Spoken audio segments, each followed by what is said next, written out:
அடியேன் ராமானுஜதாசன். அனைவருக்கும் வணக்கம். இன்னைக்கு ராமானுஜ நூற்றந்தாதில 45வது பாசுரம் பார்க்கலாமா? பேரொன்று மற்றில்லை நின்சரண் நன்றி, அப்பேரளித்தற்கு ஆறொன்றுமில்லை மற்ற சரண் நன்றி என்று இப்பொருளை தேரும் அவர்க்கும் எனக்கும் உனைத்தாந்த செம்மை சொல்ல கூறும் பரமன்று ராமானுஜ மெய்மை கூறிடிலே. ராமானுஜரே, நும் திருவடிகளை அன்றி பேறு வேறொன்றும் இல்லை. இந்த பேற்றினை தருவதற்கும் இந்த திருவடிகளே தவிர வேறு துணை இல்லை என தேறி இருப்பாருக்கும் இந்த தேர்ச்சியற்ற எனக்கும் தகுதி பாராமல் உம்மை தந்த நேர்மையை சொல்லில் வாயால் விரித்துரைப்பதற்கு இயலாது. இனி 17 முறை ராமானுஜர் திருக்கோட்டியூருக்கும் ஸ்ரீரங்கத்துக்குமாக சென்று வந்தும் கிட்டாத கனியாக அர்த்தங்கள் கிடைக்க பெறாது வருத்தமுற்றார் என்பதை பார்த்தோம். இனி நம்பிகள் ராமானுஜருக்கு மந்திரார்த்தம் எவ்வாறு உபதேசித்தார் என்பதை பார்ப்போம்.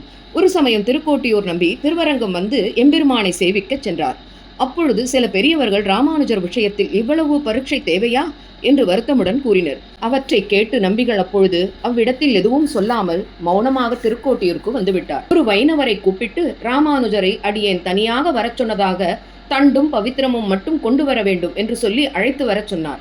அவ்வைணவரும் திருவரங்கம் வந்து ராமானுஜரிடம் திருக்கோட்டியூர் நம்பிகளிடம் நியமனத்தை கூறினார்.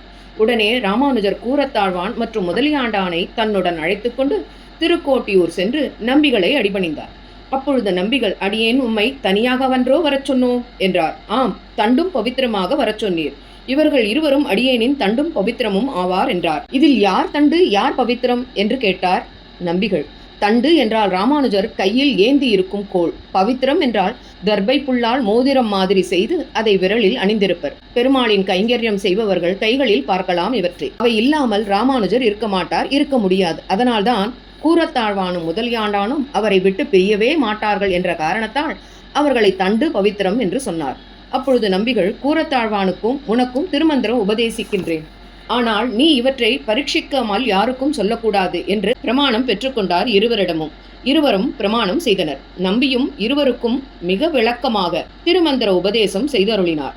சரமஸ்லோக அர்த்தம் ராமானுஜருக்கு மட்டும் உபதேசித்தார். நீ ஆழ்வானுக்கு உபதேசி என்றார். மறுநாள் விடிந்த பிறகு திருக்கோட்டியூர் கோவிலின் மதில் பக்கத்தில் நின்று, மோட்சத்தில் விருப்பமுள்ளவர் அருகே வாருங்கள், அடியேன் நம்பிகளிடம் மோட்ச மார்க்கத்தின் வழியை அறிந்து வந்துள்ளேன், யாருக்கெல்லாம் ஆசை இருக்கோ அவர்கள் அருகே வாருங்கள் என்று சொல்லி அப்படி வந்தவர்களுக்கு இம்மந்திரங்களை உபதேசித்து அருளினார் ராமானுஜர். இந்த விஷயம் கேள்விப்பட்ட திருக்கோட்டியூர் நம்பி ராமானுஜரை கூப்பிட்டு, நீ அடியேனிடம் என்ன சொன்னாய், இப்பொழுது என்ன செய்திருக்கிறாய் என்று கோபத்துடன் கேட்டார். இந்த பாவத்திற்கு என்ன தண்டனை என்பது தெரியுமா என கேட்டார். ராமானுஜர், ஆச்சாரியனே, அடியேனை மன்னித்தருள வேண்டும். அடியேன் செய்த இந்த தவறுக்கு எனக்கு நரகமே கிட்டும். ஆனால் அடியேன் ஒருவனே நரகம் செல்வேன். ஆனால் இப்பொழுது என்னிறந்த தங்களின் திருவடியை சம்பந்தம் பெற்றவர்கள் மோட்சம் செல்வரே, அதனால்தான் இவ்வாறு செய்தேன் என்றாராம்.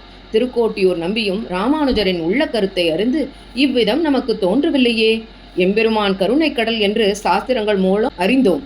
ஆனால் இன்று இவரிடம் அதை கண்ணார காண்கிறோம்.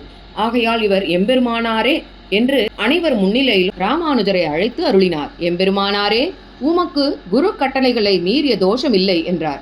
இப்பொழுது வரை இந்த சித்தாந்தம் பரம வைதீக சித்தாந்தமாக இருந்தது. இன்று முதல் ஸ்ரீ ராமானுஜர் தரிசனம் எம்பெருமானார் தரிசனம் என்றே ஆகும் என்றார். அன்று முதல் ராமானுஜர் எம்பெருமானார் என்று அழைக்கப்பட்டார். இனி ராமானுஜர் திருவாய்மொழி கற்றதை அடுத்த பகுதியில் பார்ப்போம்.